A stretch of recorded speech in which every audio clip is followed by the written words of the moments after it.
There we go, like in the action. Yes, everybody, it is Thursday. It is 9. So that means it's UK Cowboys time. How are we doing? Full panel of people. Very well, thank you. Yourself? Good. I was absolutely whacked yesterday, but go on, Lon. Yeah, doing good. Glad it's almost the weekend. So. Yeah, baby. And it's going to be a good weekend too. This week for college football is like really good. It's lined up nice. I like it. There's only one game this weekend in college football, Mike. You know that. Yeah, okay. This happens to be the most expensive game of the week. That's why Lloyd's flown all the way across here to get away from it. Probably. It'd just be nice not to get a video call from the Rose Bowl with him taking the mic. I know, yeah.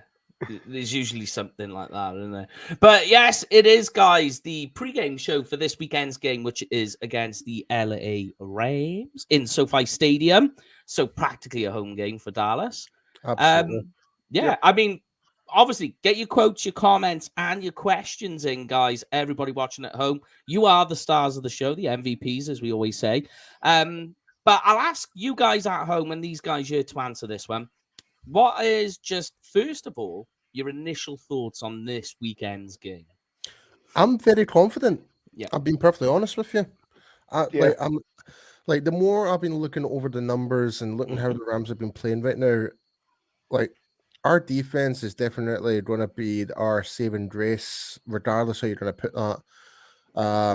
The only way if we're going to win offensively is by stopping Aaron Donald. Really, that's because I wrote about that today. Yeah. So and I've got an article coming out in regards to how our defensive front are going to be doing, like how they can win and stuff like that. Yeah. But based on the stats and stuff like that, it makes sense. Like, because Matt Stafford's throwing the most interceptions in the NFL right now with 6. Mm-hmm. They're rushing yards in terms of they're 30th in the NFL. I got an even crazier fact for you, right? Like, I'll leave it till we talk about the Cowboys defense and their offense. But it's crazy stuff. Keep going, Paul. Yeah, but so there's a lot of things that are really beneficial for us going into this game, and like you said, it's like LA is pretty much Cowboys territory, pretty much, because SoCal anyway are Cowboys crazy over there. Like, there's more Cowboys fans there are than the two LA teams combined, and that's a fact. Yeah, it's true. But yeah, it seems strange to me that the bookies are favoring the Rams. I mean, the Rams are. It's because they won the Super Bowl last year, and it's that home stadium. That favoritism is coming round into the bookies. Like, I mean, it was the same with the Bengals. 5.5 points on the spread, and it's I got 2-1 today from Ladbrokes for the overall. So I certainly put some money down on that. But it just seems crazy. I mean, watching that 49ers game now, 49ers obviously they seem to have, in the regular season anyway, they seem to have the Rams number. They're 7-0 in the last. Their defense is looking good too. Regular season games. Interesting. The Rams didn't I was watching that offensive line, is their big problem, and it's permeating everywhere because, I mean, Stafford's not getting the time to throw. When he is throwing, he's throwing the ball up in the air. He's only thrown to Cooper Kupp and Higbee. Really, can't get Allen. I'm glad Robinson you mentioned that. Yeah, I'm glad you mentioned that. Higbee is their second receiver. Yep. Yeah. But Jamie, give me your initial thoughts, and then we'll crack on with it, baby. I think just a few. First of all, I'm with Paul. I'm fairly confident on this one. Offensive line's looking great this year, despite I say great in terms of the pass protection. You know what? That this Taylor two halves we spoke about. It's another plus point. It's a fairly early kickoff for us in terms of so we get to have a good audience watching it. And just to throw out there from a comment that Jerry made the other week, and you can kind of try to paste over it if you want, or however you want to look at it. But I think if we get a win this week, I think we're going to have the quarterback controversy that Jerry mentioned, and stay me out when I say it's only because if we rewind back to 2016, Romo went down, Dak went on that massive, and he never looked back. And I'm not saying he's better than Dak. Dak's obviously a £40 million quarterback. Tony Romo at the time was a arguably top 10, top 5 quarterback at the time. And they said it back then, you've got to roll with a hot hand. And as much as I think Dak's this team's future, the hot hand, if he goes 4 games in a row, do you change the quarterback? But here's the thing, though, Jamie. Is Cooper Rush actually got the hot hand? I would say no. Yeah. Like, he's doing just enough to get the ball over to the Don't get me wrong. Scoring position. Yeah. True. But then if he's playing well enough to get in scoring position, do you change that though? And I say, and this is nothing against Dak. It's just if the team's on a roll with him under center, do you risk changing it? I'd still bring Dak in regardless. Yeah, I still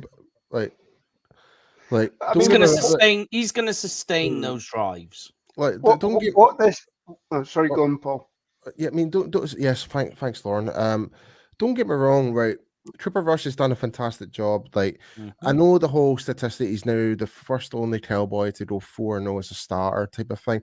To me, that is just a statistic that it's like really it makes it has no value. Yeah, because when you look at Troy Aikman, he was 0-4. When he started, Tony Romo was 3-1, Dak was 3-1. So it doesn't matter how you play it. At the end of the day, it's whoever gets you to the Super Bowl. That's what matters. True. I like to play devil's advocate and might as well get it out early. Oh, I know you do, Jamie. I know you do. I mean, the thing is, if we win this weekend, I mean, who at the beginning of the season, when you were looking at the season, who would have had us 4-1 actually come week 5? Not many. And you could technically, I mean, obviously we've then got a big test next week.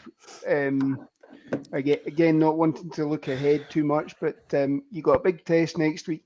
You could be, if we win this weekend, stick with Cooper Rush for another week. Don't rush Dak back, and then you've got them, bring him in and get him sharp during the Bears and the Lions games, and then obviously you got the bye week, and then you've got Green Bay after that, and obviously our schedule gets a bit tighter after the bye week. So that's right. Yeah. The main thing is we're not rushing them back. We're not. And if you rush him back like we did with Tony Romo back in 2015, where, he broke his collarbone, came back for Thanksgiving, and then by the end of the Thanksgiving game, he was back out. for that as well. So yeah, I've got a brilliant comment for our good friend Steve Baker, Montford, man. This is a great comment. The way he looks at it is, if it was Green Bay or Tampa Bay, they would never ever leave Aaron Rodgers or Tom Brady out, even if they win a few games, and that's in terms of the backups. Which that's a really great point. So that. Thanks again, Steve, for the comment, man. Hope you're doing well, my friend. Yeah, I mean, I tell you what, let's hit the news and updates, and then we'll get into the conversation of Cowboys offense. All right, let's go. Let's get into it.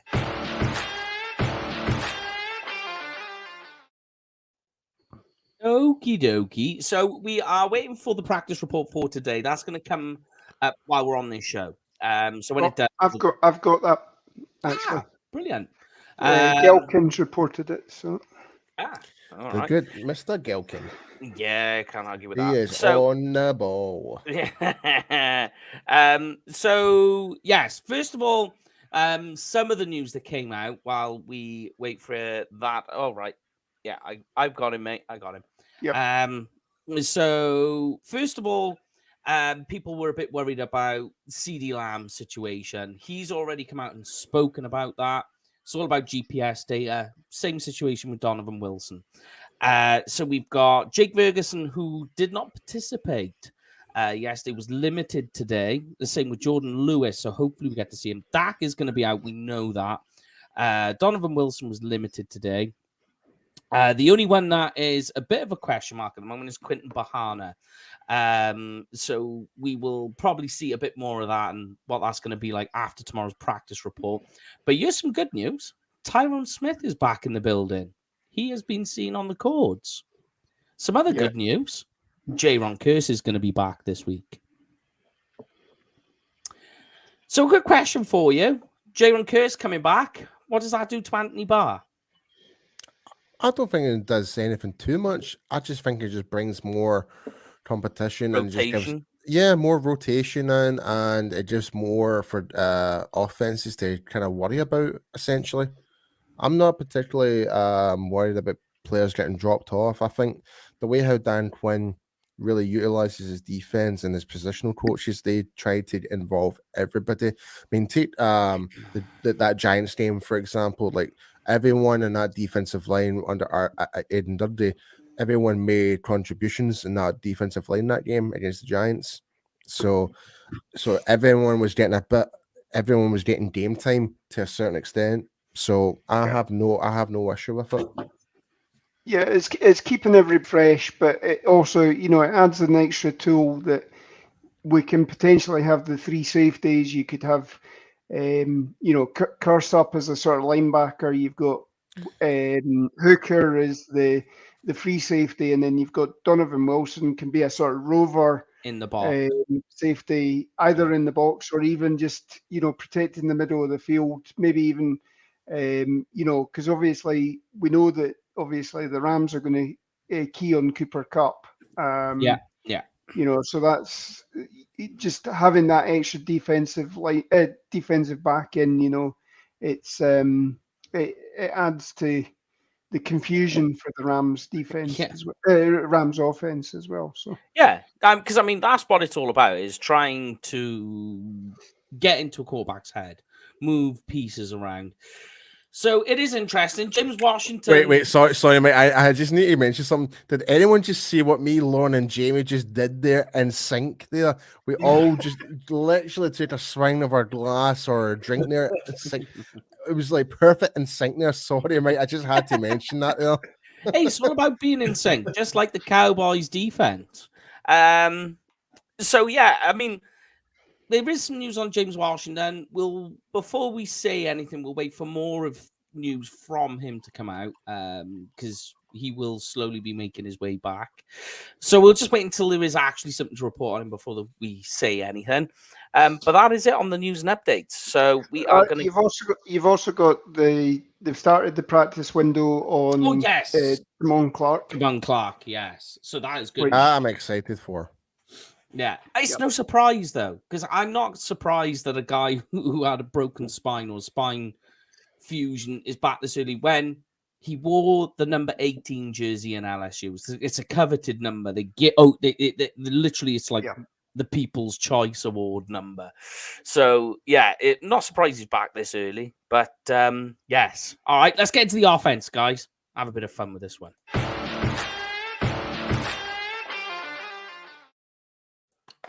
All right, so I thought we'll go from the bottom up. So we'll talk about the offensive line.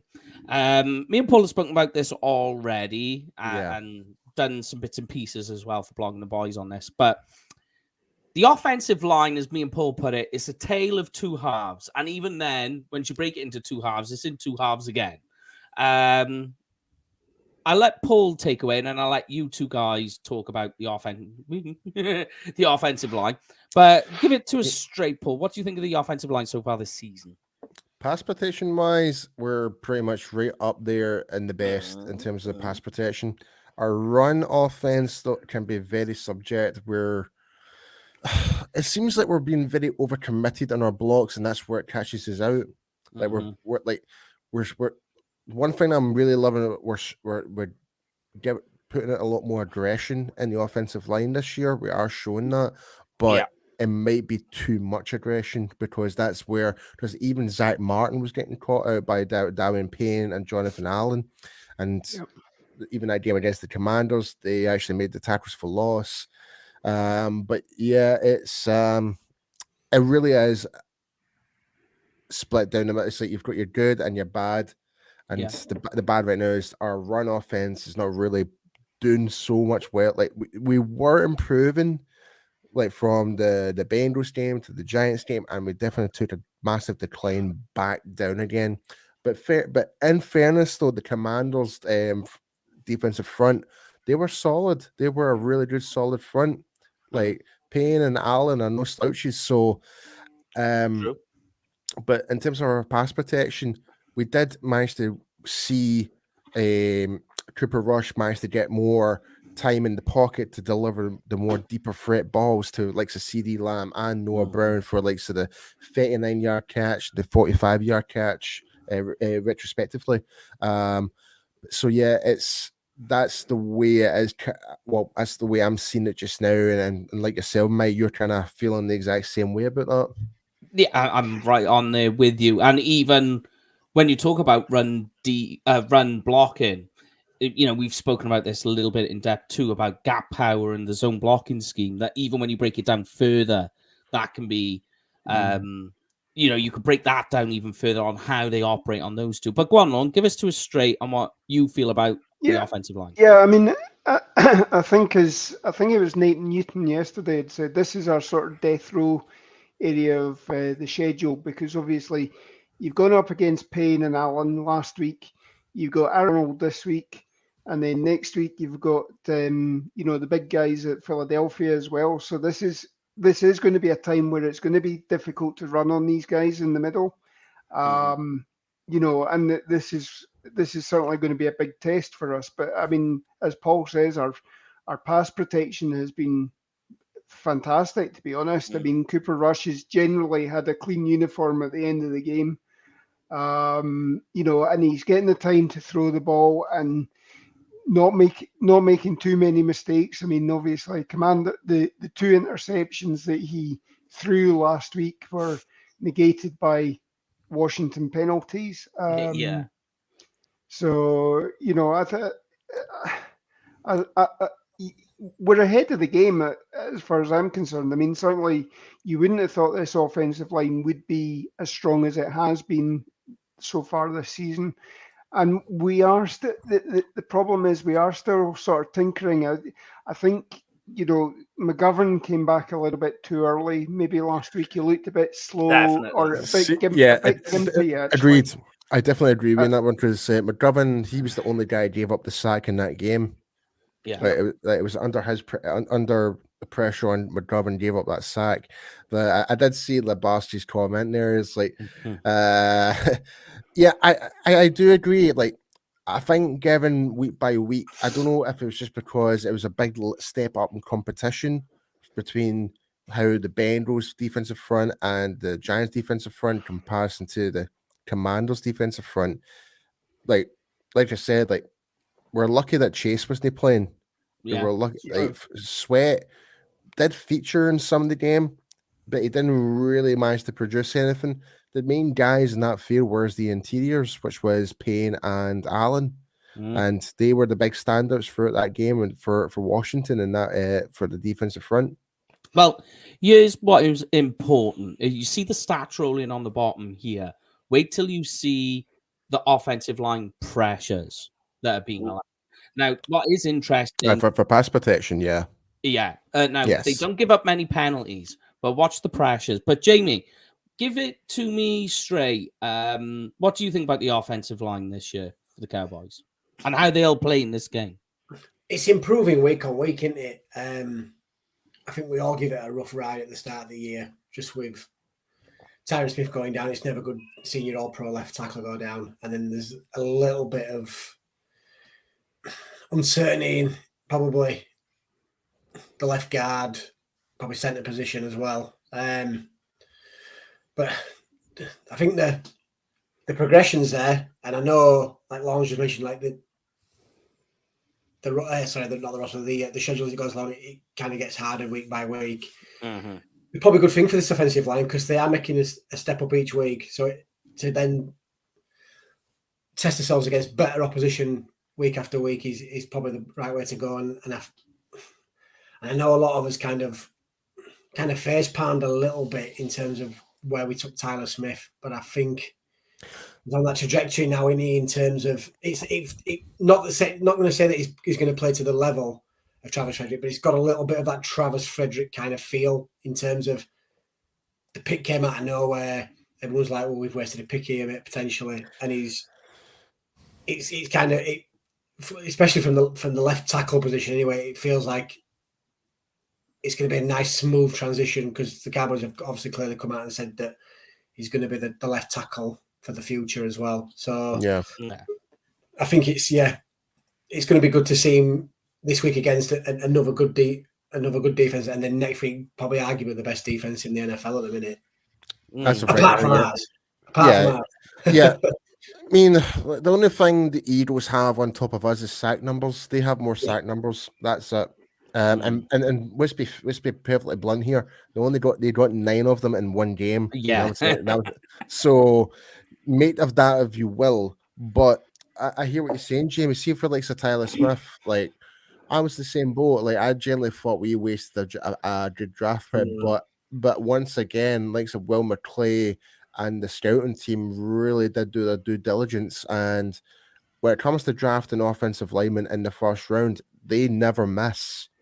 And this year I did have my doubts about it. I just thought it was a bit of a reach, but we said that last time. We said it with Zach Martin. We said it with Travis Frederick. We all said it was a bit of a reach, but look how they turned out to be. Yeah, and I mean, like... Oh, sorry. I need to bring this comment up. DJ Dog just brought this up. So, yes. I mean, like, the trouble we got with this offensive line is I don't think the right side is fine. Tyler Smith is playing fine. The issue is the left guard position. Yeah. And what's unfortunate for Dallas in this particular game is that's Aaron Donald's bread and butter right there. He's going to attack that. And this guy's a technician with his hands. He's strong, and he has in his head a pass rush plan. He understands the game of chess. That is the pass rush plan. And he just executed perfectly. Just watch the Super Bowl. He ended the game. I'm going to stir the pot big time here, Mike. It's like, who was the person within the Dallas Cowboys? I know, I've already thought this one. His kryptonite. Yeah, who is Aaron Donald's kryptonite? Yeah, he's no longer on the team. No longer on the team. That is actually Mr. Connor Williams. Yeah, I thought this today while I was driving around, and I thought we could really do with Connor Williams, who, by the way, is doing all right as well. Because ironically, the thing that popped into my head is you've got Connor Williams, who was his kryptonite. Lyle Collins ended up being quite a good move. That was quite a smart move that we made. It's not just for money, but in terms of production. Production, But yeah, absolutely, yeah. I was thinking that left guard position right now, albeit, people will argue about penalties, etc. He had Aaron Donald's number for whatever reason. It was so weird. Like, even I think he just got in his head, I think. Even the 2020 season opener against the Rams, Williams had a really good opening game against the Rams and held Donald to a T, and that was a regular season game. But even in the following Pre-season. season, the scrimmage, it was the scrimmage actually. Donald lost his shit. Donald was getting so frustrated and tried to throw hands. Yeah, because Connor Williams was basically dominating, and we were like, okay, this could be something potential. But turns out it was just seems to be the one player.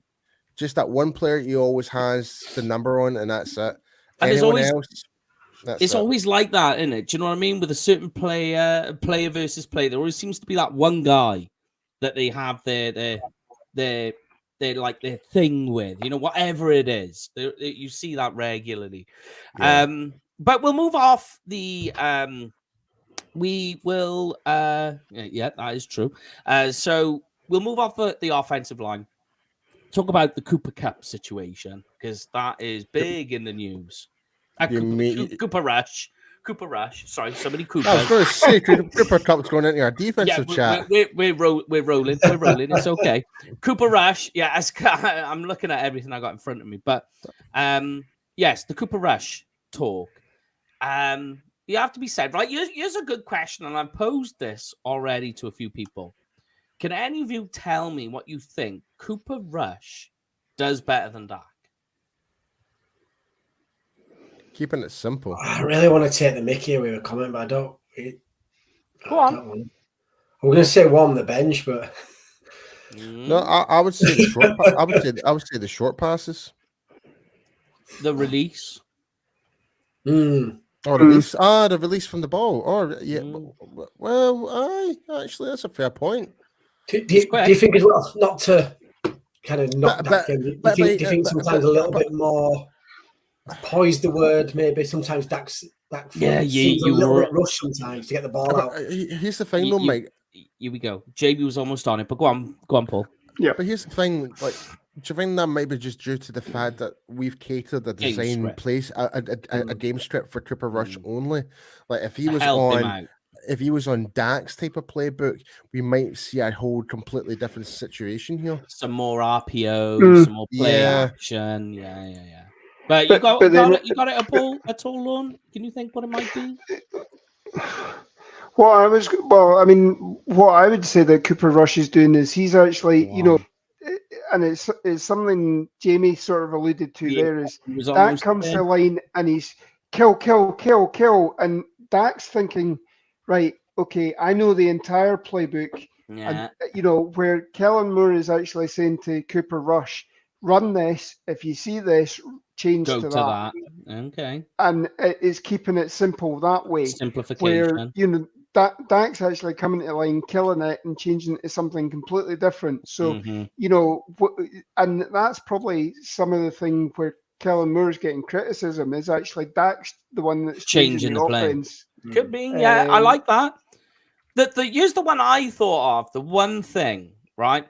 You can't deny, right, what I'm saying here. You can't deny Dak with his willingness to win, right? We've seen it. That guy will put everything on the line. But he is afraid to lose because of the name and everything else with it. Rush is not afraid. There is no fear right now with anything that he wants to do. He will go out there. If he's going to make a mistake, he's just not bothered. He is unafraid to lose. He's got no to lose, really. There's no fear. Has he? And I know I made the comment earlier on saying we could have the QB controversy, but end of the day, Cowboys are paying Dak $40 million a year. He's going to get back in the team regardless. So he might as well play. He might as well play the game as if it's his last game every week. In terms of that's what I mean. He's going to go back to the bench eventually, so he's got nothing to lose. He's not afraid to lose. There's no fear there. So he's going out, like you say, every game. And he's thinking to himself, this is my last game. So what have I got to lose? I'm going to just go out there and do it. And that's the big one. I like his touch passing. And what doesn't show on the stat sheet is the deep touch passes that he's making, but his wide receivers are failing to reel them in. You're watching them drop them for whatever reason, whether it's a timing issue or whatever. But watch it. He's making some good touch passes on the side. It happened last week with Noah Brown on a deep shoulder fade, and he sort of just Noah Brown couldn't quite stick the brakes on in time. So you do see it. But let's talk about. What's impressive as well? Sorry, Mike. It's No, just go. The run game hasn't been as impressive as it is in the last few years. I'm not saying it's been absolutely garbage, but it's not been what it has it? If you look at the previous years, it's still kind of in that flow of trying to get it like what the offensive line is at the minute. It's improving week on week, but whereas the Cowboys run games always seem to, excuse the punters, hit the ground running from week one in previous years, whereas it seems to not be as fast this year at getting to speed. I think so he's had to probably rely on his arm a lot more than maybe Mike McCarthy would have wanted to. Would maybe wanted to rely on the run game a bit more heavily. Whereas if Dak was in, you know what I mean, you're going to rely on Dak's arm more so because he's a $40 million quarterback, and you're not going to let him hand it off every game. Yeah, I mean, like it just seems that way as well. That it's been impressive to me. Here's a question for you, and as I always say, everybody at home, get your answers in on this one. What's the answer to this question? Is CeeDee Lamb a wide receiver 1 right now? Not yet. Based on, I would say based on last week's game against the Commandos, yes, but as the season overall, I'm repeating Lauren's answer. It's like an event he's progressing to be. Yeah. For me, Noah Brown is more of a number 1 at the minute than CeeDee Lamb is. No, but maybe because I will disagree with you in that one, Jamie. I will disagree too. Because the reason I'm saying that is when Dak does eventually get back in, that will push Noah Brown back down. Because, and I'm saying that's what we're going in terms of we've discussed it on previous shows that Noah Brown seems to be Cooper Kupp's go-to guy, and that's probably why. Yeah, he's done it too. Cooper Rush, and that's probably. Yeah. Sorry, you know what I mean. But he seems to be Rush's number go-to guy, whereas Dak will spread the ball around. So that's probably why at the minute it seems more. I will say though, Jamie, it's like if there's one, and we mentioned this on Tuesday with Brian, and that is if there's one thing that Noah Brown is right now, he is at least a pure minimum of a wide receiver number 3. He can be a number 2, but he's definitely a number 3 right now, for sure. Oh, yeah, cemented that down, definitely, on it. And like you say, you could argue definitely a 2, and he probably be 2 or 3 when Dak comes back. I just think, like you say, at the minute, just because and Romo had it anyway with Jason Witten, that was his go-to guy. Every quarterback has a go-to guy, don't they? And that's just at the minute, and that, like you say, that'll change in a couple of weeks when Dak comes back. Yeah. I mean, I think what Noah Brown is he's almost like the Cole Beasley character that we had a couple of years ago. That when you needed to make a clutch catch, that's been the guy that Cooper Rush has gone for. Obviously he's not had Dalton Schultz, and I don't think he's quite on the same wavelength with Dalton Schultz. There's a couple of times where he's, Dalton's. Maybe it's an option pass or whatever. We've got Knicks in the building. Dalton's gone left and Rush is thrown right. So there's been little bits of miscommunication between the two of them. But certainly Noah Brown is his sort of Beasley-esque receiver for you. Yeah, and the point. Go on, Jake. Go on. No, sorry. I was just going to say, just where you're mentioning Schultz there, that's probably the biggest surprise so far this season, that we're paying him so much on the tag and he seems to not be getting the ball. And you would think, is he going to get a lot more? He's done enough, kind of. He's done enough. Do you know what I mean? Not 11 million, kind of, though, is it? Yeah, I mean, that was more down again, to that could be they down want to see to- what they got. Yeah. That could be down to scaling back the play, but just because of what Cooper Rush is available to do. Yeah, I mean, you got to remember with Schultz, he did hold out. He held out of practice, so that's always going to slow contracts negotiations down. But what is interesting, though, when we're talking about the Noah Brown situation, the good thing is Noah Brown can play the slot, and you do see it. So the good thing is you've got Lamb and Noah Brown in interchangeable parts, and you just keep Gallup on the outside. So I think that's going to work for Dak, especially if Noah Brown's in the slot, because, you know, Cooper Rush does struggle to hit those crossing routes across the middle, but Dak will throw those. And I think that's one part of sustaining drives that will come when Dak's in. But, I mean, you touched on it, Jay. So, I mean, let's talk about Dalton Schultz. Obviously, last season, 3 targets, 0 receptions. I think, though, he was the same boat as Connor McGovern, where they kind of brought him back a bit too early. I understand the reasons why they did it, but I think now a week of practice, a further down the road in terms of his health, getting better. I mean, what do you think, guys? Do you think we're going to see a bit more from Dalton Schultz? I would like to think so. I mean, yeah, I think, well, it's hard to say because under Cooper Rush, I don't know. If it was Dak Prescott was starting, then yeah, absolutely. Yeah. Like it really is depends who your quarterback is in this situation, because Rush has his guys who he wants to throw to, and Dak has his guys. So I don't know. It's a hard one to say. I would say yes. I think it won't be much more from last game against the Commanders.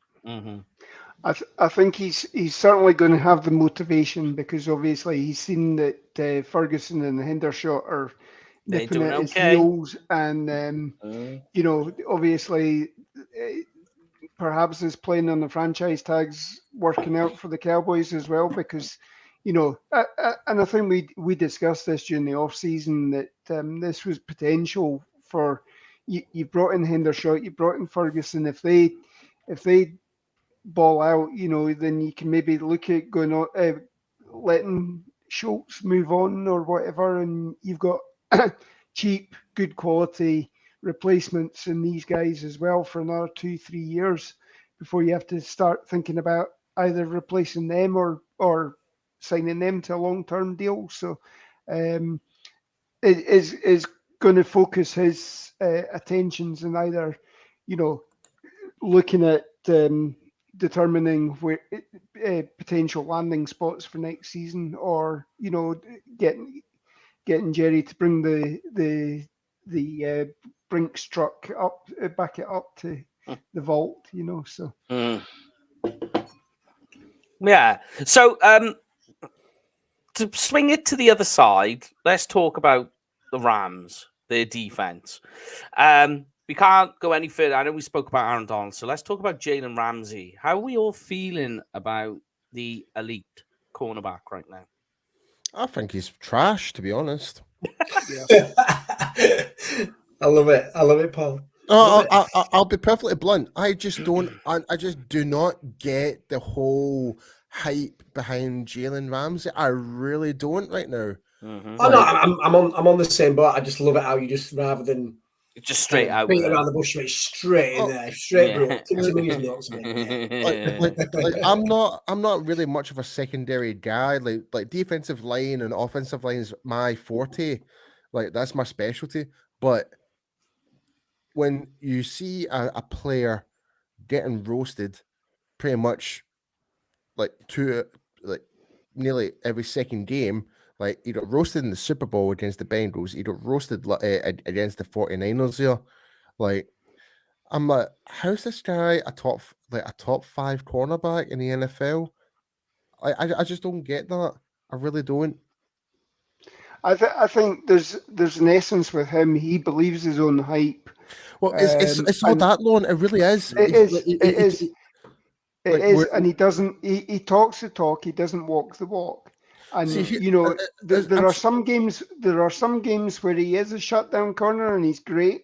That's The true. rest of the time, it's like, nah, I'm not interested. And those are the games that perhaps you really need to rely on him, and he's not playing to peak performance or whatever. I've just realized something, right? So Diggs doesn't really talk the talk. He walks the walk, right? Who else did the exact same, but in the other side of the ball for the Cowboys? Amari Cooper. Yeah. Right. Yep. He never spoke to the media. He never bagged himself up. He did his talking on the field, but yet the media do not regard him as a top 5 wide receiver. Just shows you how messed up these rankings and all this malarkey. How the narrative works. Yeah, the narrative. I liked him in Jacksonville, and it was was it contract negotiations? And he turned up. So for to be a top 5 cornerback, you say you need to be average, but you need to have a big mouth nowadays. That's it. That's really is it. Yeah. I mean, here's one that's going to make you feel better. Do you want to go ahead? Sorry, Jamie. I know you want to speak. I'm pure running for a wee pure tangent. No, I'm just going to jump on. I'm just going to jump on the back of what the boy said, and it was. I was a fan to start with when he went in Jacksonville, and was a bit gutted that we couldn't get him, but it was like. When he turned up, was it the contract negotiations when he wanted a new contract in Jacksonville, and he turned up with the whole pomp and all the crap and on the bus and everything, and he was like, "I'm the best corner in the NFL." And it's like, it's just like, do you want them kind of people on your team that are kind of? For me, it made it feel like he felt he was bigger than the Jags, and no player is bigger than the team. Yeah, I like with Ramsey. I find it's game plan with him. If they game plan him properly, not before, but during the game, if they can key him in on a certain player or a certain side, like just playing on the outside, or if he can key in, if they get that right, Ramsey has a good day.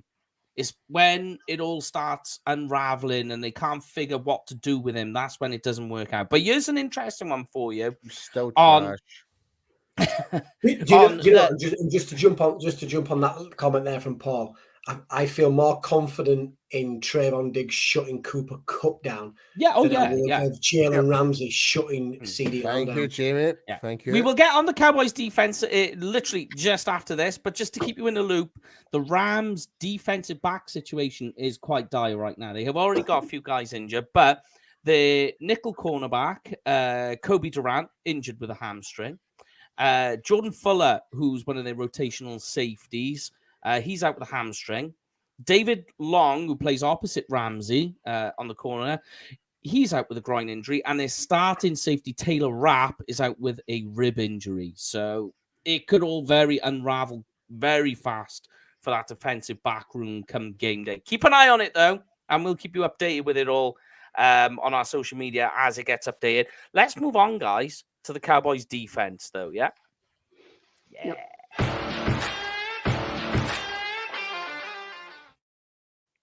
All right, then, baby. All right, we were talking about Trayvon Diggs. Let's do it. In fact, before we just move on to the defense, like Labassi made a really good point. Bobby Wagner's probably more scarier than Jalen Ramsey right now. He's a very good linebacker. Certainly, if you're a fan running onto the field, yeah. But True. Yeah. Just we mentioning Diggs.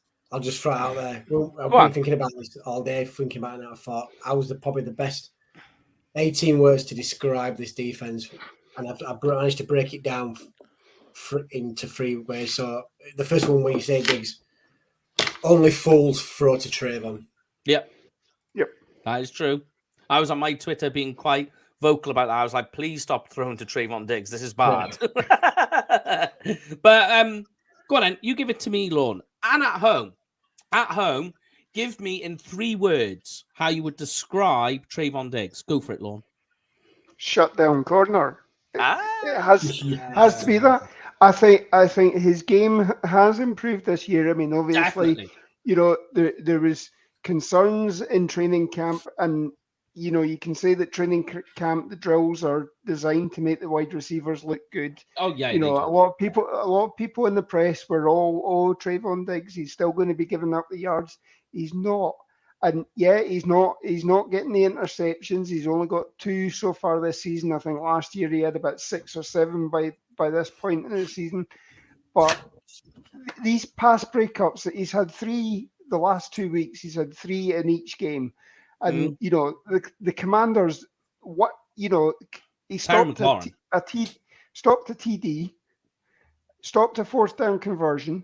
Those were massive. Killed the drive with the interception. Killed the drive with the interception in the Giants game as well. Back-to-back interceptions. You know, this is just, he is developing, and you've got to remember this is only what 3rd or 4th year of actually playing cornerback.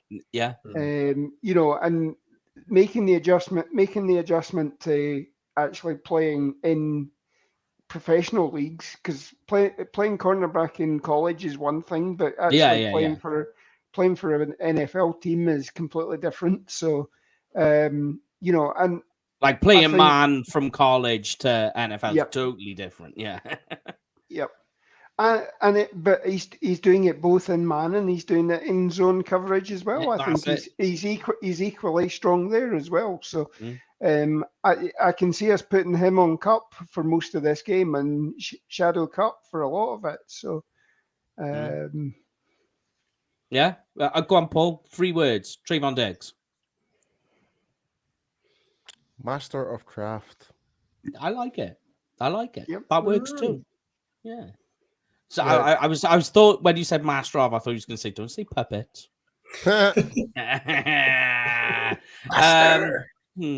Master. No, the reason I say that is because he's using his experience as a wide receiver to play cornerback, and he's mastering his craft, right? So the whole statistic is like the whole narratives why Diggs has not been considered as a top 10 is stupid, because yes, he gives up so many X amount of yards, but how many times has he actually stopped plays actual dead? At pressure points as well. Exactly. Very big pressure points. Very clutch moments. He is clutch to the bone. Yeah, definitely. In fact, I'll change my 3 words. Clutch. Elite clutch. Elite. But here's one for you, right? That next year we've got 2 Browns who are up for contract talks. You got Anthony Brown and Noah Brown. Anthony Brown has been doing okay. Bring him back. You can only bring one back. Which one? Noah or Anthony? Oh, Noah. Because that's the right answer. But think about it. You're not going to get both, because you got Trayvon Diggs contract talks coming up. So he's gonna demand a lot of money. You got to think of Lamb going forward from after his 5th year. So there's a lot going on. What are you going to do? Tony Pollard. I say no just for the fact he's still trying to work out what you've got in CD Lamb. Yeah, we saw flashes of the old Michael Gallup pre-ACL injury this weekend, but you still don't know how that's going to hold up. And then underneath Lamb and Gallup, what have you got? You've got nobody really. I mean, everybody else is still kind of on the bubble. So probably more so just because the kind of the defensive back cornerback position seems a little bit more sturdy than the wide receiver position. Yeah, you think they've steadied themselves quite a lot when you think Kelvin Joseph, Nashawn Wright, you got Jerome Bland, who had an amazing game. You know, you think of all the depth. Israel Mukwamu, if you really wanted to. There's quite a lot. But when you go to the other side, the wide receivers, what have you got? And Noah Brown is really coming onto his own. And bear in mind, Anthony Brown next season, when it comes around, will be a 30-year-old cornerback. 30? Yeah. Well, that to me, that to me seals my decision already. I would pick Anthony Brown. I'm sorry. As a 30-year-old cornerback? Yeah. Okay. I think to be honest, I would as well. I mean, I think It all depends on who your coordinator is next year, because I think under the Dan Quinn scheme, That's a Brown good take. Brown has absolutely flourished. He was weak to some extent in the Marinelli scheme. A little bit better in the Nolan scheme. I don't think he was as bad a liability. I don't think he was as bad a liability, but the way he has come on under Dan Quinn is certainly. It's night and day. It's night and day. And I mean, he's not getting the interceptions. He's obviously getting targeted a lot more. Exactly. But he's going up against some of these, number one receivers, because they don't, again, going back to Diggs against Chase only gave up one pass for something like 6 yards, where Chase had 7 catches on the day or something like that. So, they're obviously scheming to get him against the lesser cornerbacks on our team. And, none of them have been game breakers. So, Anthony Brown is having a quiet but fantastic season as far as I'm concerned. Doing what he needs to do. He's doing what he needs to do, yeah. So let's go to the defensive line, and Paul immediately springs to life here. I want to talk about, because I've written about it today, about Osa Odigizua. Nobody is talking about him. That guy is taking on double blocks and still getting into position. That guy is doing everything plus more. I don't think he's being spoken about enough. What do you guys think? I totally agree.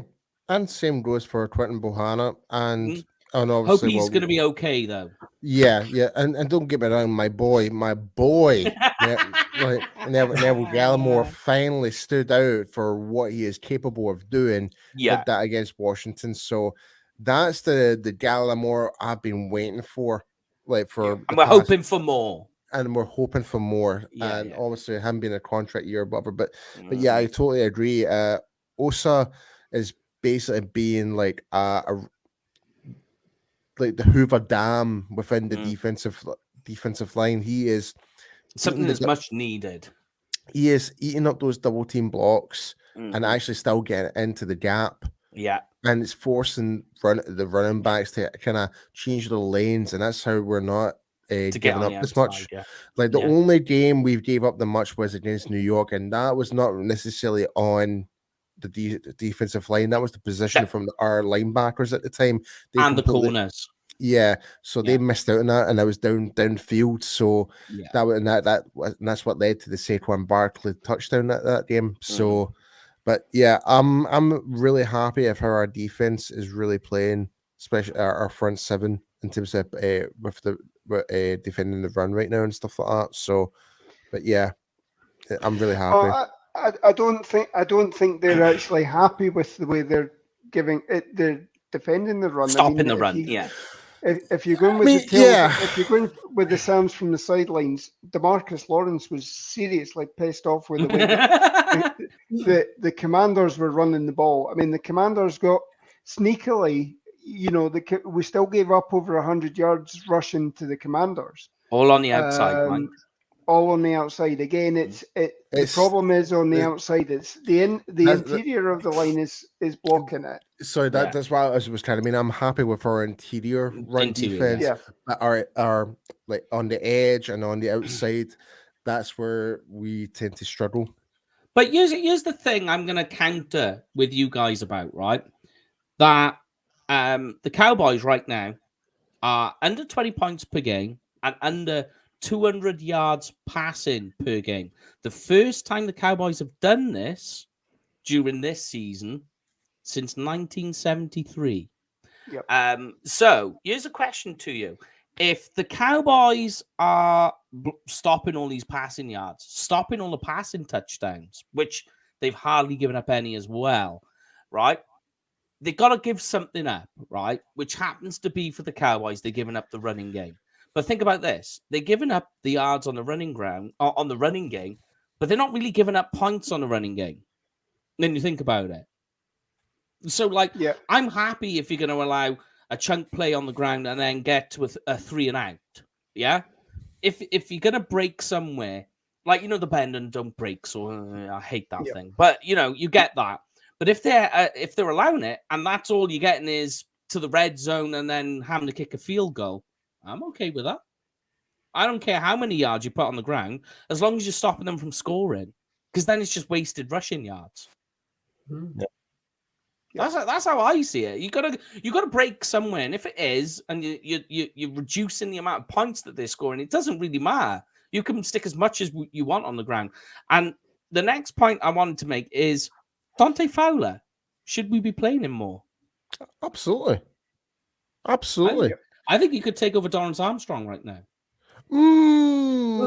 That's a bit contentious for me.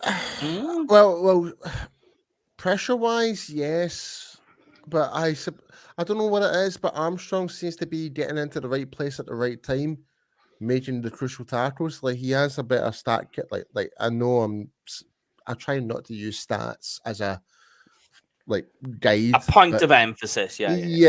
But I'd still pick Armstrong because he probably knows more the structural playbook of what Dan Quinn wants from him more than what Dante does. I don't know, but I'd agree. I mean, I think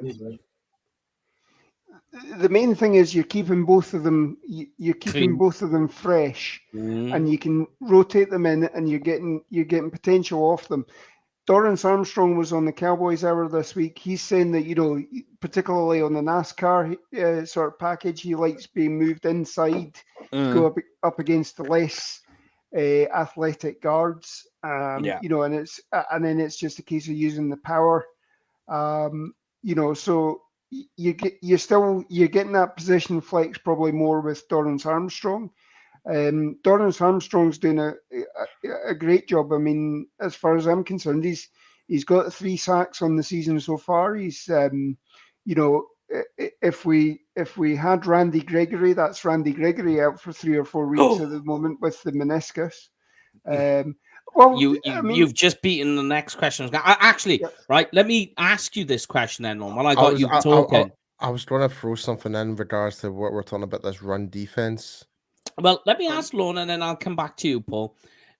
Would you say Dorrance Armstrong and Dante Fowler, so we lost Randy Gregory, albeit we did try to keep him, does how Dorrance Armstrong and Dante Fowler play right now make you feel a bit better about losing Randy Gregory? Yeah, I would say so. Yeah. As much as I still kind of feel bitter about it. Oh, yeah. We want him here rather than not. Yeah. Yeah, it's a weird one, but I'm happy. I'm happy about it. If that makes sense. I mean, as I said on last week's show, Dante Fowler had the exact same sack production last year as Gregory did. Gregory was obviously a little bit better on defending the run, and I think there still is scope long arms for Dorrance to do that as well, but. Or he needs to improve there. But, as far as I'm concerned, the fact that you've got these 2 guys for less money than you were going to end up paying Randy, I'll take that. I'll take that any day of the week. And, for all these people that hate what Stephen Jones and Jerry are doing with the cap and everything like that, so far it's working. So far, when you think about it, all the guys that we've lost, right? Think about this, Lon. All the guys we lost, the only one so far that looks like a bad loss is the one people are happy about the most, Connor Williams. Yeah. Yeah, I know. And I mean, one of the things as well, one of the books I've read recently was I think it's Mike Lombardi's book on Belichick. And, one of the things that he says is that Belichick's really great in knowing when to get rid of players. Because they've either reached their potential and they're, obviously it's only downhill from there. And I think we've got that. We've identified that there was a problem with Lyle Collins, whether the hip's working or not. And, he's a liability for that Cincinnati Bengals offensive line at the moment. Randy Gregory, so far this offseason, he spent most of the offseason with his arm in a sling. He's now got meniscus problems. There's obviously something there that maybe there was medical reports suggesting that's happening. Connor Williams is the only sort of surprise, and especially to be doing it at the centre position as well. Where, I mean, obviously last year when you saw him snapping the ball in pre-season or whatever, and the ball was going sort of over the head and sort of leading to the Tony Romo play against the Rams, where Romo was scrambling left and right and what have you. But I think we're doing a good job with the roster, to be honest, and it doesn't look so bad as initially thought. Yep. Yeah, for sure. But yeah, I mean, the only other thing I wanted to add is obviously Micah Parsons gave us gave us a scare last week, but he's up and bouncing and looking fine, not even in any sort of rehab. Yeah. And he came out and said, yeah, I'm all good.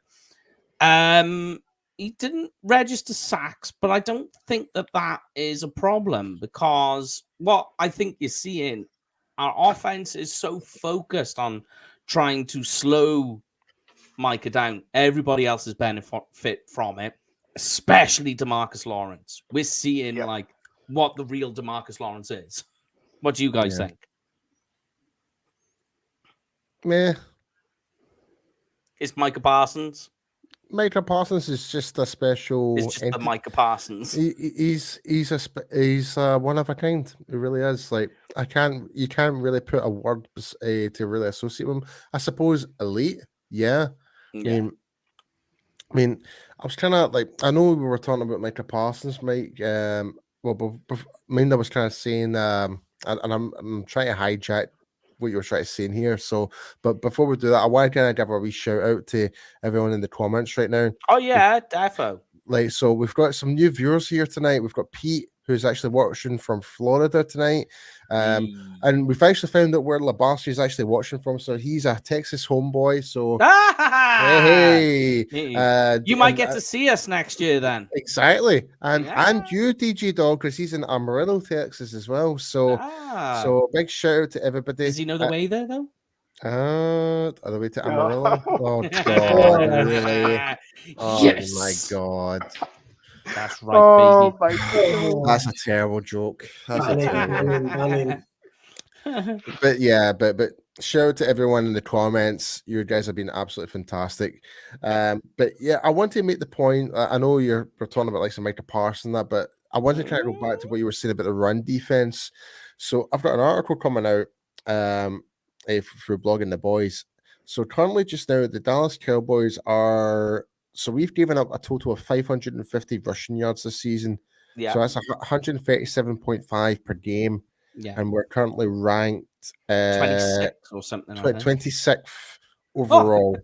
Yeah. No, you're spot on. Yeah. But whereas the Rams offense for the run, this is I know. This is interesting. So the reigning Super Bowl champions, they're struggling in the run game with a total of 274 rushing yards, averaging 68.5 per game, which is 3.3 yards per carry. That's right. And the Rams are currently ranked 30th in the NFL in terms of their running game.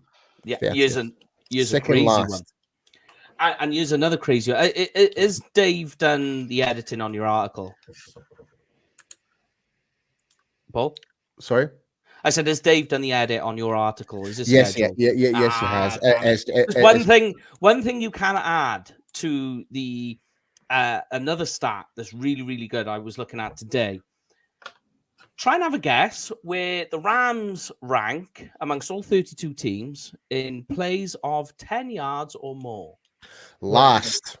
It is. It is last, Chris. Every carry is like 3 yards, 4 yards, maybe 1 yard. Like it's. I think the longest ever gain they've had is no more than 20 yards. Yeah, they've had one. Yeah.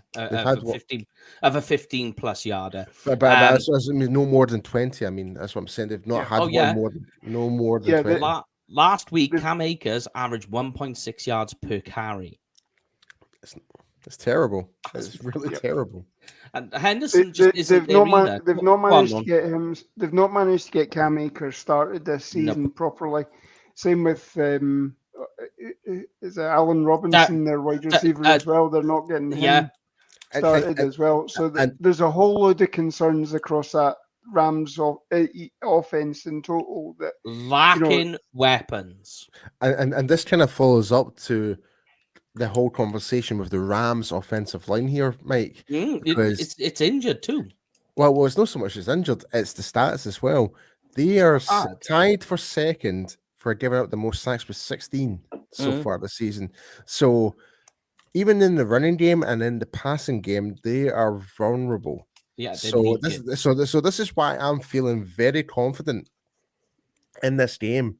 First impressions allowed, and they're the only team to allow 7 or more sacks in a game twice in a season, and we're into week 5.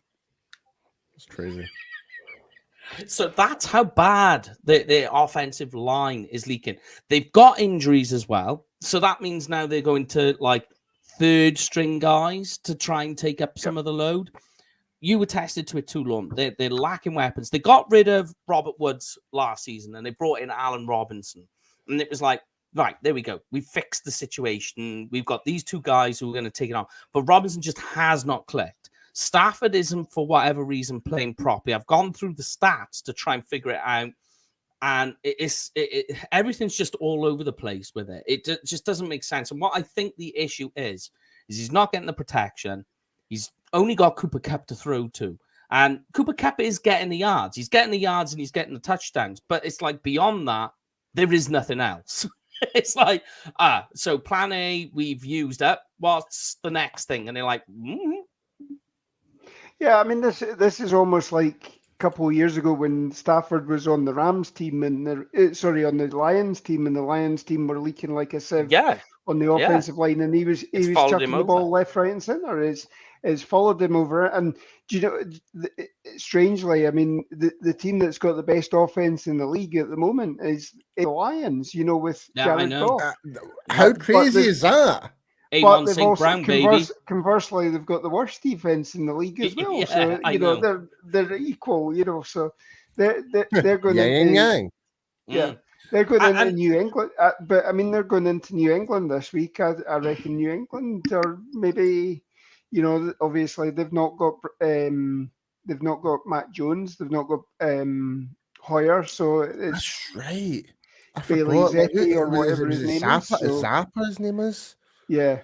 So to be fair, I mean, he actually put a good performance for they were in that game until the end against the Packers as well. So, but going back to the Rams, I mean, we've seen that Stafford has problems when he gets pressure, and you know, there was all the stuff during the off season about whether Stafford had something wrong with his throwing arm or shoulder or something like that. Maybe there is something to that, you know, and it's just making sure that he doesn't want to get hit. So, you know, this is where he's making the mistakes as well.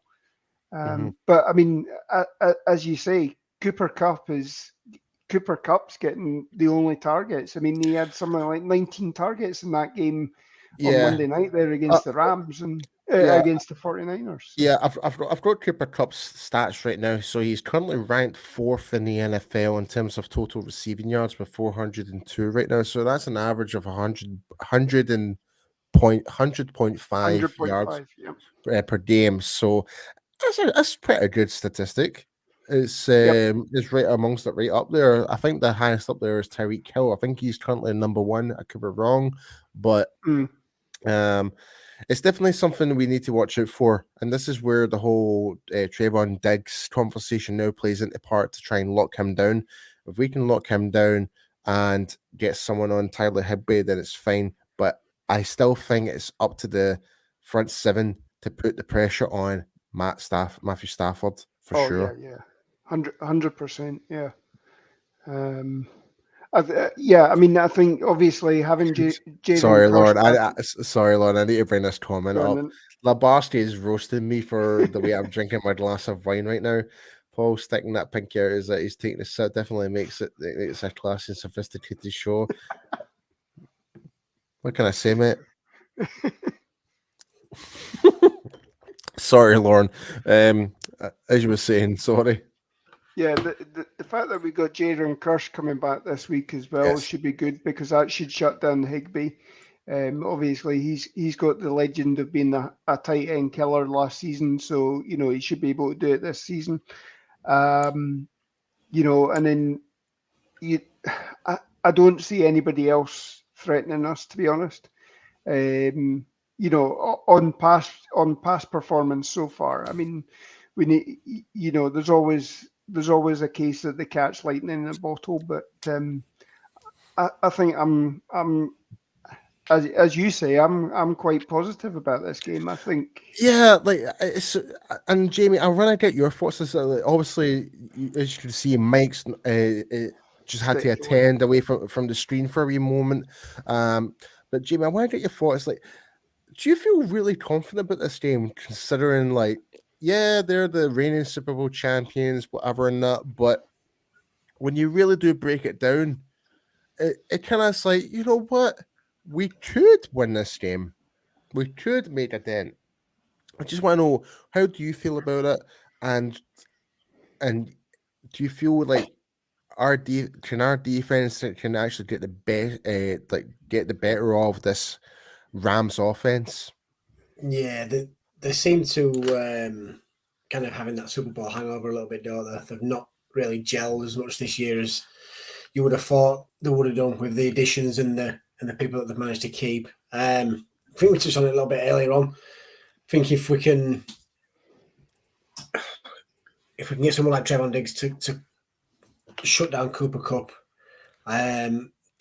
although it's been a bit sketchy on our offensive line at times, it's improving. So I'm confident that between them they can keep Aaron Donald out of this game. I think this is probably the best time to play him. Confidence seems to be quite low on the Rams.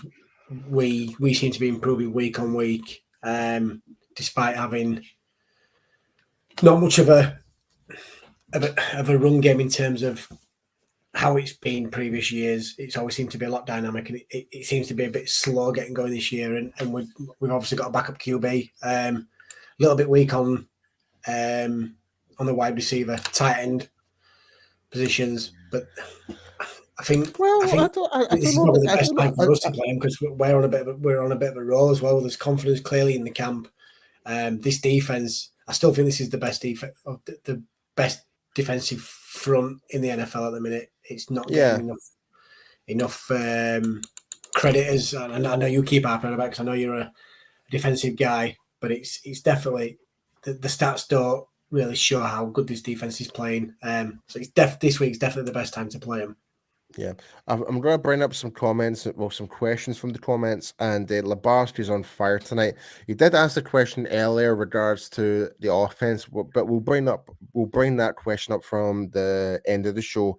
But he brings up this question right now. It's should we shut down Cooper Kupp or shut down everyone else? What would be the best defensive strategy?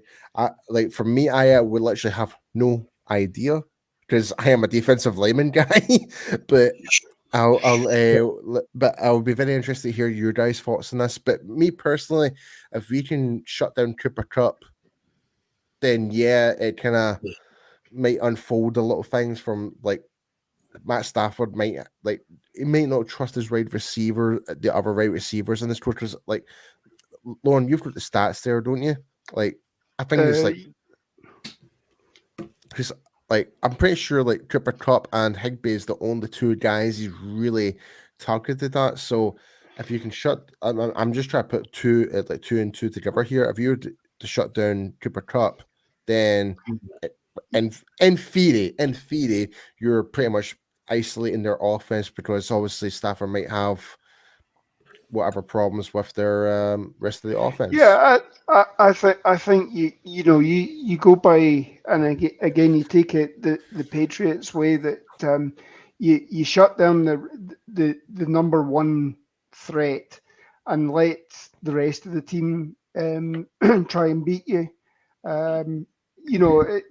If you shut everybody else down and don't focus on Kupp, then Kupp, I'm afraid, if he has a chance to connect, he will absolutely roast you. So I would certainly go with the breaking down Cup, and we haven't seen anything else from this Rams offense. So that's the way I would attack it, to be honest. Yeah, because the Rams right now, they've only got 4 total touchdowns from passing. Well, in fact, in total, I believe. Yeah, that's right. And Cup has 3. Like so, and 3 of them have came from Cooper Kupp. Like there's no other wide receiver or tight end that's actually scored a touchdown, I believe. No, Higbee hasn't scored a touchdown yet. And here's the crazy one that I said to you before, Paul. It's now been 144 minutes since Matt Stafford threw a touchdown. Yep. See, I think another thing he's got to. I'd like to see us blitz a lot. The opportunity's there, Jamie. The opportunity is there. I love Matt Stafford. He's one of my favourite quarterbacks in the league. But if you look at his time, he likes to hold the ball a little bit. He does. His time to throw is quite long. He likes to stay in the pocket. He generally takes a lot of hits. He does. And I think because he's a big built quarterback in it. So I think that's why he can take the punishment. But if you, just keep him in that pocket and just blitz him all night long. And that's the thing is that his ADOT as well ranks 32nd out of 40 qualifying quarterbacks. So he's just literally he's going Cooper Kupp, and then he's just going dump off. That's all he's doing. That is it. Yep. Just Allen Robinson just does not seem to be clicking. But it generally feels like the LA Rams they're literally having a hangover from the Super Bowl, and they're just imploding. They are. Just. And normally you don't this loan. Normally you don't get that from the team that wins the Super Bowl. You normally get that from the vanquished. Runner-up. You are seeing that from the Bengals, to be fair. You are. But what got me as well, the 3 field goals that the Rams got last week were all from inside the red zone as well. Yeah. So they got to the red zone and they couldn't progress. So they left 12 points on the field there. Yeah. They lost minimum of 12 points on the field there. So it is crazy. It is wild. It just seems to be the lack of weapons, and that the guys that they brought in, like Allen Robinson that we spoke about, they're just not working. But let's get into this, right, guys, and everybody at home. Final score prediction. Oh, here we go, folks. That's right. And then we'll get into the last bit, the Fantasy Lounge, which has been of much controversy today on Twitter. So everyone at home, score predictions, what your final are. I'll give you mine because I've already given mine in to the guys at Blogging the Boys for an article. It's 24-14 to the Cowboys. So you're going with the whole Cup is good for 1. Well, I agree what you're saying. Actually, I fully agree. I'm not far off from your prediction. Actually, I'm just gonna give you some backbone because, of all the 4 games we've played since 19, and have you given your score prediction in as well already? I haven't put it in yet. Okay. This is the exclusive. It's my score prediction. But Joe from Italy actually made the comment back in Tuesday on our show. Big shout out to Joe from Italy. Big shout out to you. He made the comment saying, obviously, and I had to double check and make sure it was valid. And it's since 1973, Dallas Cowboys have managed to keep opposing offenses to under 19 points. Yeah, we said that at the start of the show. Yeah. Oh, did we? Oh, yeah. Right. Oh, you weren't listening. Yeah, that's the wine. That's the wine talking now. But. Yes, but in terms of my score prediction, though, Mike, I'm gonna say 21-17 to the Cowboys. So a wee bit lower in the score line for us, but a little bit higher for. But still a 2 possession. Yes. Yeah. Okay. I don't see it being a high score. This is probably the Cowboys aren't scoring a lot, especially when you've got Aaron Donald there. No, he's going to screw things up a bit. Yeah. Go on, Lon. I'm going, obviously, Cowboys defense so far has given up 19, 17, 16, and 10. I'm going that they're going 9 points this week. So I'm going 24 to 9. Oh, I like okay. it. Jamie, come on, Godfather, give us yours. Yeah, that's really good. Jamie, unmute your mic. I don't know. I'm muting me there. 2010 to the Cowboys. 2010. I like it. Yeah. Right. So I think Cup is good for it. Cup is good for a touchdown. He's gonna take it down to 150. I don't think it's going to. I don't think it's going to be Cup. I don't think it's going to be Cup scoring the touchdown. To be perfectly honest with you, he's good for a TD, mate. Every game. Well, anyway, let's run through the comments and get our viewers their predictions up. So Joe from Italy, he's went 21-13. I like it for the Cowboys. Love it. Labarski, I was close from so he's talking about last week, which was 21-13. So he was close for that, but for this week, he's went for 24. Wow, 1 point difference. Oof. That is wow. That is a ball hair of a difference. Yeah, if that is the case, I'm going to be pacing in the garden again. I'm no longer allowed to pace in the house. I have to pace in the garden. In case our American viewers wants to know what a ball hair is, it's a very explicit hair on your body, and it's like that's the size of it. So it's very fine. Yeah, it's very fine. Sorry, he's changed it. It's now 24-18. Okay, right. That's fair enough. That's fair enough. Pete it's went 34-24. I like it. I would love us to get 34 points. I would love to see that happen. Yeah. 30 big would be nice. But yeah, guys, thank you for the score predictions. You guys are awesome. But as always. But all right, then let's get into the final segment for everybody to join in with. So let's get into the fantasy lounge. This is my favorite part of the pregame show. It really is. And what's ironic is so many people that play this as well, and even the guys from Cowboys Media getting in on this. I know. Like before we start, can we tell the story about Hetma? Yeah, he's not happy. Yeah, so he posted the scores up. The scores will come up across the bottom, and you will see Hetma's score. He is not happy with his score. Yeah, he's not happy at all. So over the course, like within the main panel, who's on the show, we do like high, low, or even score type of, and based on that, it's on a percentage. And Mike, do you want to bring up the scores right now? Go on then. We'll do that then. There they are. This is how accurate everybody is. Yeah. So Jamie's 40%. I'm on 34. Lauren's on 42. Richie's on 12. Our guest last week, Nick's from Pick 6 Sports, got 82%, and Hetma got 0. He got every single one of them wrong.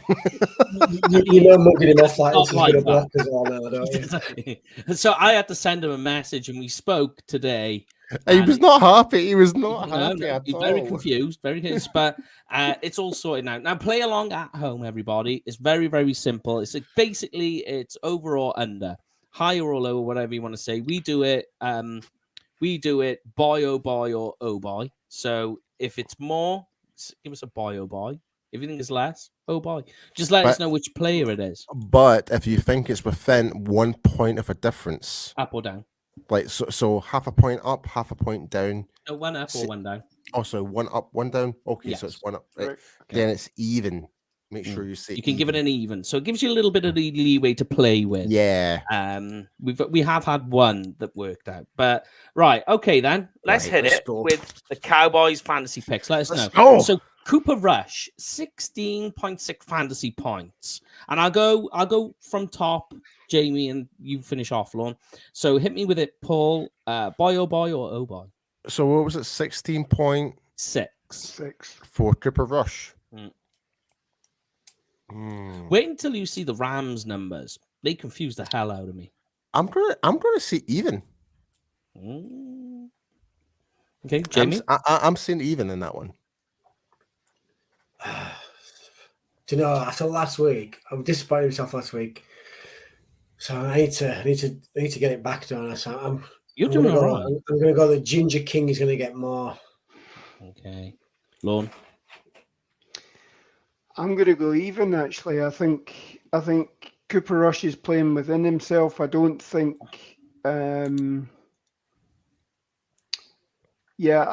I'll stick with, this is now the fourth game of Cooper Rush's career. There's enough tape on him that defenses should be able to start focusing in on him. So I think 16.6 is a fairly accurate stat for him. So I'll push on that one. Okay, even Stevens. All right, then. Ezekiel. Wait, before we move, so what we'll do, Mike, we'll bring up all the comments, then we'll move on to the next player. Go on, then.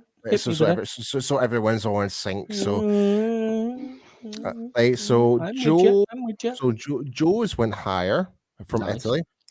Pete has also went higher, and Lebowski, where's your? He's saying higher as well. He's saying the receivers are improving. So I see. Okay, so we've got 3 hires than 16.6. All right. So CeeDee Lamb 14.4. Hit me again, Paul. Oh.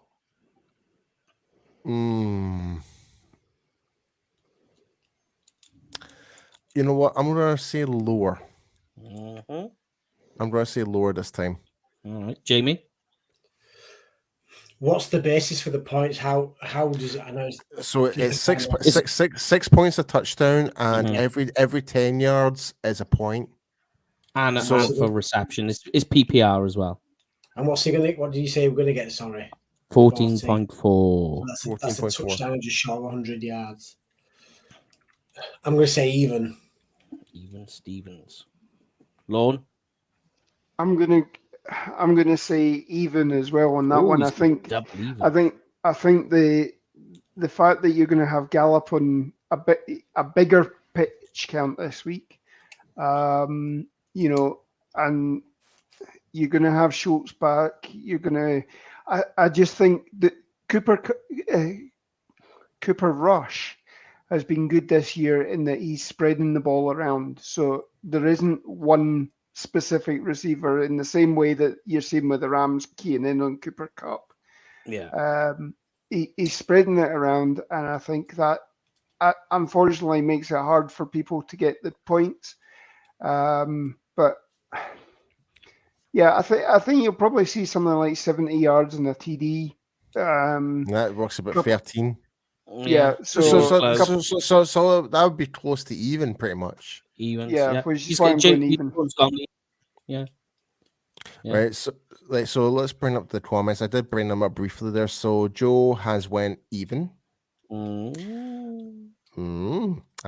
Pete has went lower, and finally Lebowski said that one's tough. I want to go lower, but 80 yards and a touchdown, so he's went even. So quite a lot of evens. I think it's around about right. Yeah. Which I can go with. I can go with that as well. Like, but I don't think Lamb will get the touchdown. That's why I'm saying it. I think he will. The defensive backs are looking a bit ropey. That's why I'm saying no, bro. No. All right then, Zeke 11.3. Lauren, you go first this time, my friend. I've been first. I've been first 2 in a row. Getting nervous in the service here. I hate to say this. I think it's going to be lower. I think he's going to get a touchdown, but like a 1 yard touchdown. Yeah. So you're then talking about another 40 yards.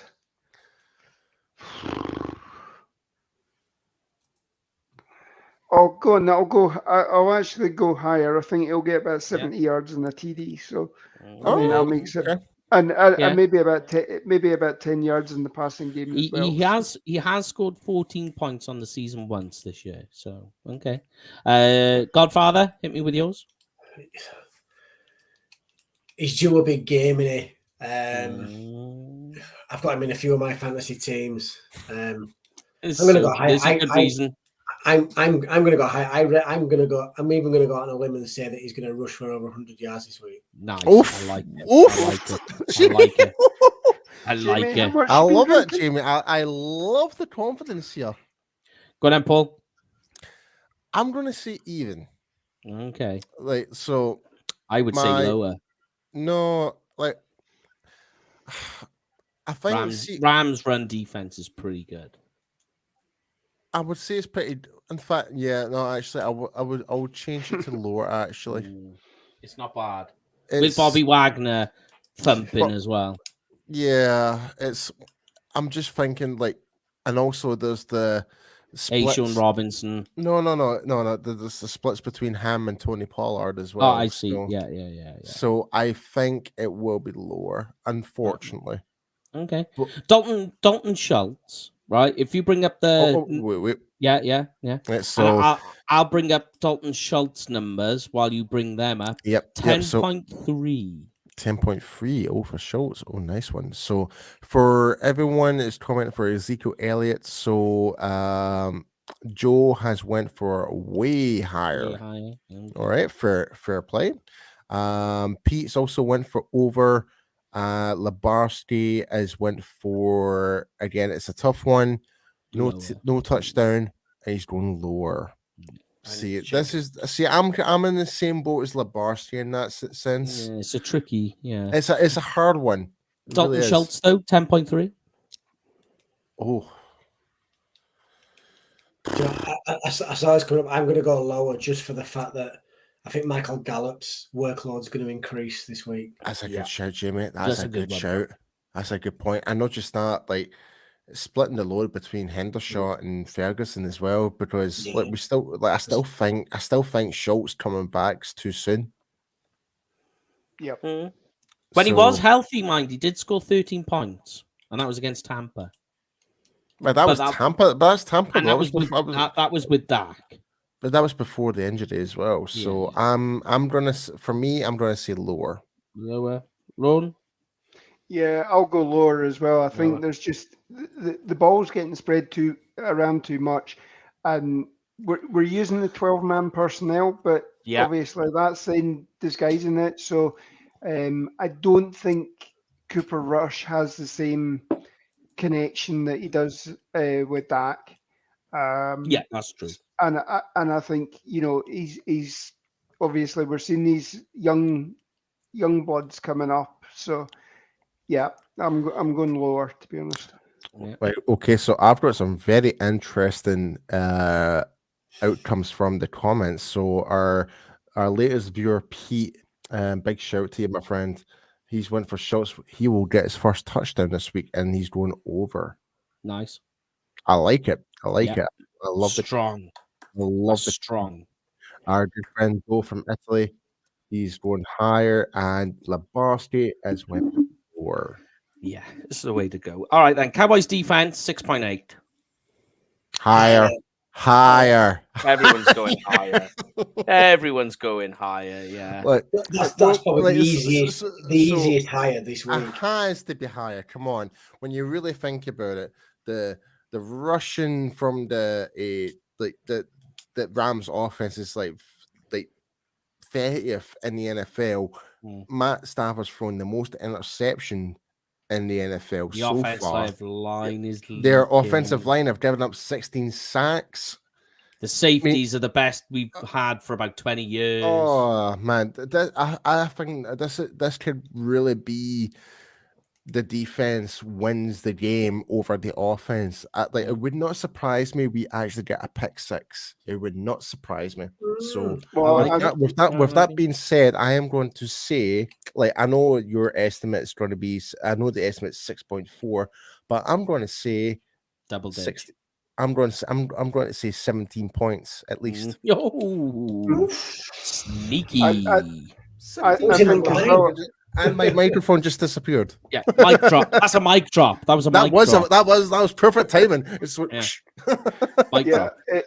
If you're going to SoFi Stadium this week, I mean, make sure you take your umbrella because it's going to be raining interception. Yes, Lon, I love it. And in Southern California, it doesn't rain; it pours. So Yeah, know, that's true. I'll bring the music. I'll bring the music in there as well. So. Yeah, baby. Oh, Lauren's spitting out the bloody bars tonight. Fire. But yeah, I mean, I just see this. I just see that our defense is too much for them. Too Yes. much for their offense. So yeah, and like Paul says, I can see at least a pick six coming. And if you also bear in the fact that you normally lump the special teams performance in as well, you could maybe see That does contribute to defense. It does. Defense, get special in teams. So even Turpin if, get in as well. even if Turpin gets a touch, and finish what you were going to say, like, sorry if I'm butting in, if Turpin scores a touchdown, that contributes to the defense fantasy football. So yeah. Yep. Mm-hmm. Yeah. All right. Oh, you bring up the thing as we get onto the other side. So we're on the Rams numbers. Yeah. So Joe went higher, way higher. I think everybody's going to go higher. Yep. So Pete's went Stafford definitely throwing a pick six. So I would imagine, he's went for over. The Barskis went for a big bold 82 points. Why not? He loves the cheese.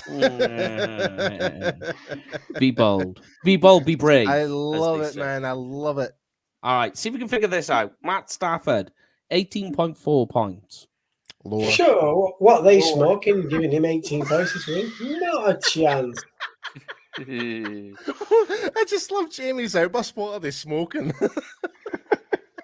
Not a chance. Way lower. Not a chance. They'll struggle to get into double figures. Yeah, I think everybody's going to go lower on that one. Cam Akers, right?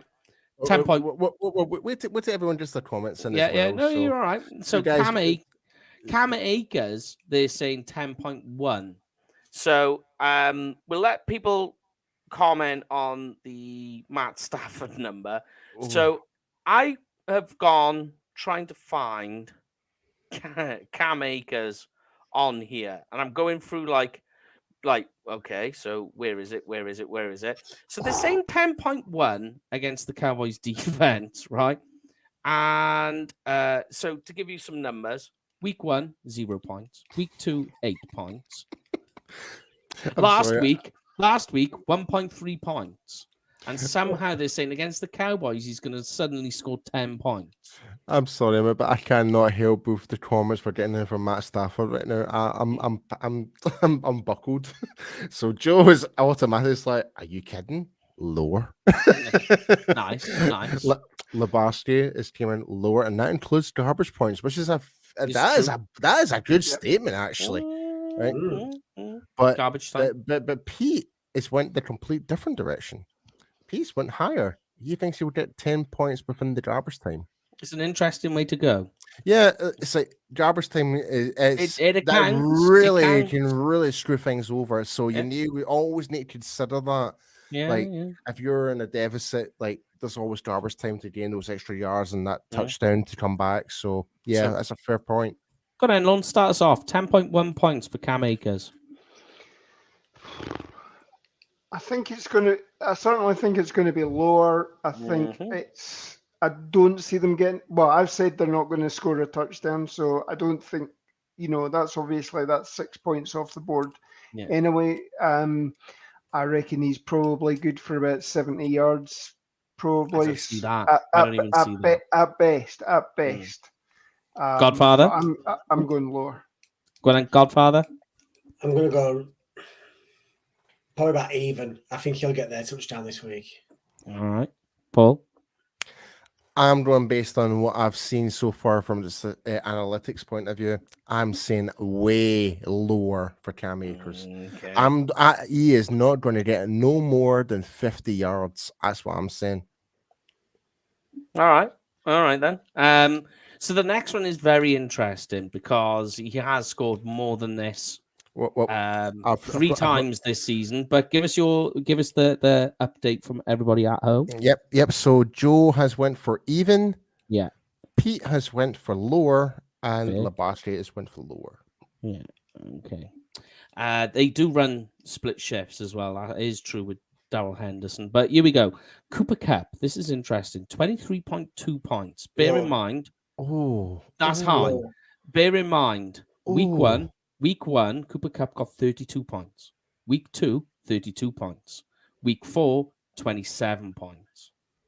His worst week was against Arizona, where he scored 16 points. Cooper Kupp gets no more than 14 points this week. Oh. Diggs will have his number this week. Jamie's going lower. I think our defense is going to be too good to put the pressure on Matt Stafford and for Lisa Diggs to be on top of Cup. I'm gonna say you know what, is for 23 points, it has to be lower. It has to be. Like if you were to say 18, 17 points, Mike, then I would maybe kind of say even, but he is on fire, man. That is high. And apart from Cup, when you've named the weeks as well, it'd be good to see how many receivers have actually, on a consistent basis, got over 20 points as well. Because I bet there's not many. Mike, can you take over comments for a second? Yeah. I'll be back in a second. I'm certainly going lower. I mean, 23 points is astronomical for. So unless for some reason Trayvon Diggs wasn't shadowing him all the time, I can't see us letting him get the yardage, or even getting the catches. I don't, I don't see that he'll get targeted 19 times. I think Diggs has certainly improved that, he can match with the best of them now.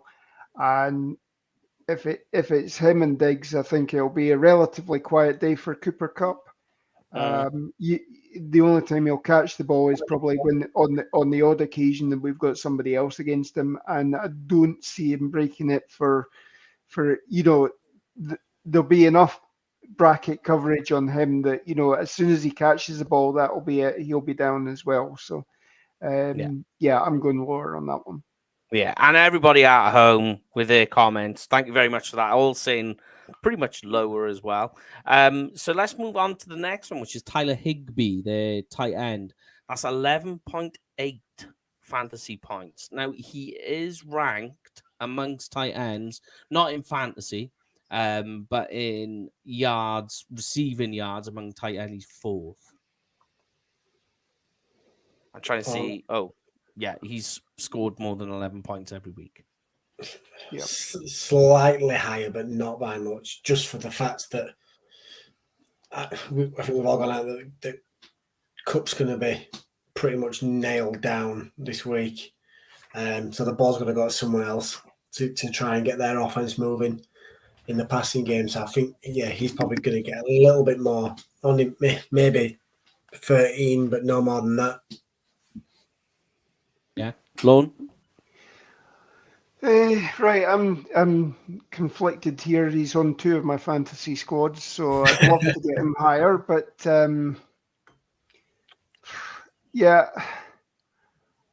I think if we do scheme against Cooper Kupp, I think it's obviously the Rams need to put him into gear. So I'll say it is a little bit higher this year, if only on the fact that he'll get the targets as well, and he'll probably come up with the catches. So he's the number 2 option there, really. Yeah, six catches and 70 yards or 50 to 70 yards or so. Yeah, a little bit higher. There we go. Paul, Tyler Higbee, 11.8 points. That's their tight end. Lower. Okay. Straight to the point. We got evens and lowers across the board on the back of that. But okay, Rams defense 6.4 points. Lower. Higher. I'm going higher, but purely because of Aaron Donald. Aaron Donald is good for a few sacks.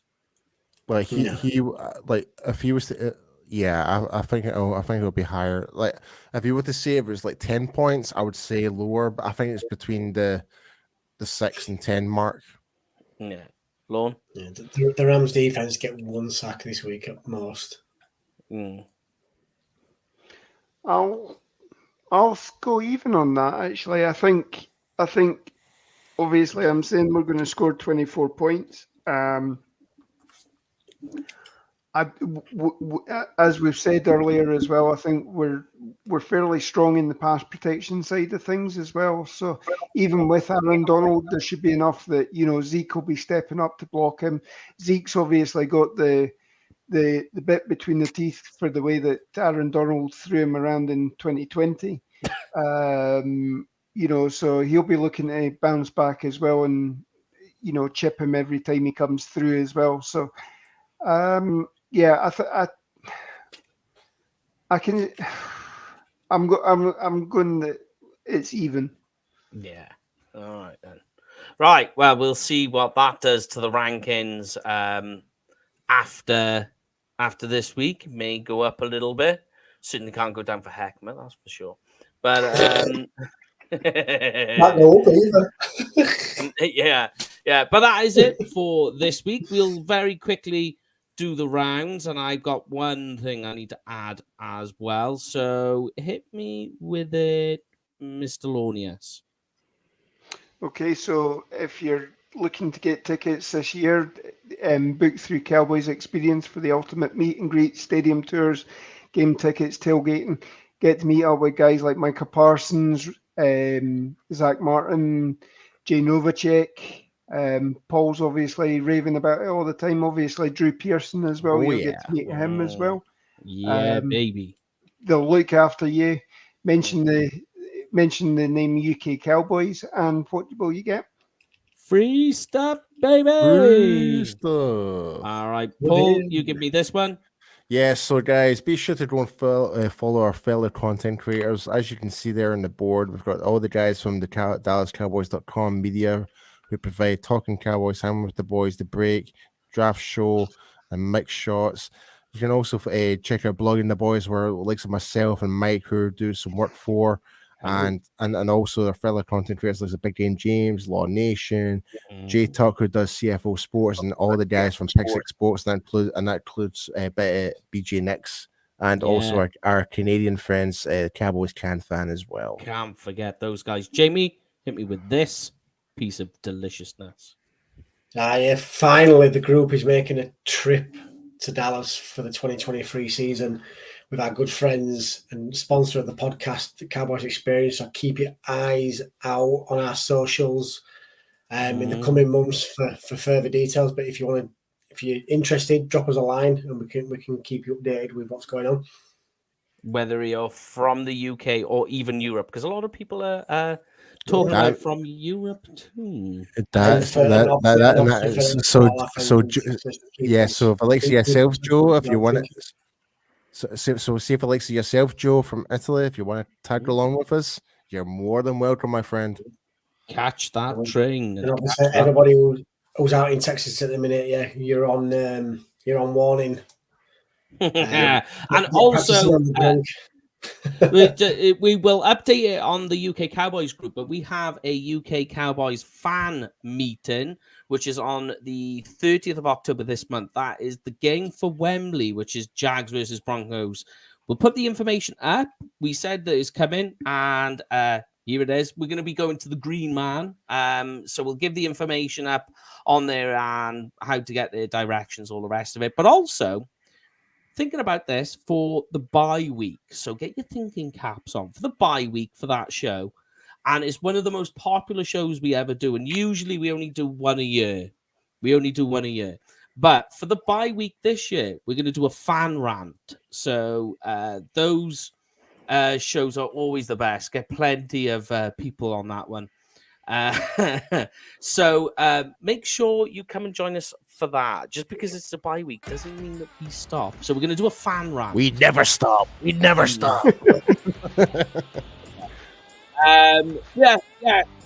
from that, give us a like, share, follow wherever you are, and we will see you over the weekend as college and obviously the Cowboys football breaks, and then we'll see you on Tuesday. So stay safe, and these guys are going to finish you out. Victory Tuesday, you mean? It's going to be Victory Tuesday. That's what it's going to be. And with that being said, go Cowboys. Yep, the bookmakers are going to take a loss this weekend, so as are the Rams. And We'll be back Thank you, here for Nicholas. Victory Tuesday. Go Yeah. Texas. Thanks everybody as usual for tuning in. Have a great rest of the week. Stay safe, and we'll see you on Sunday. Go Cowboys.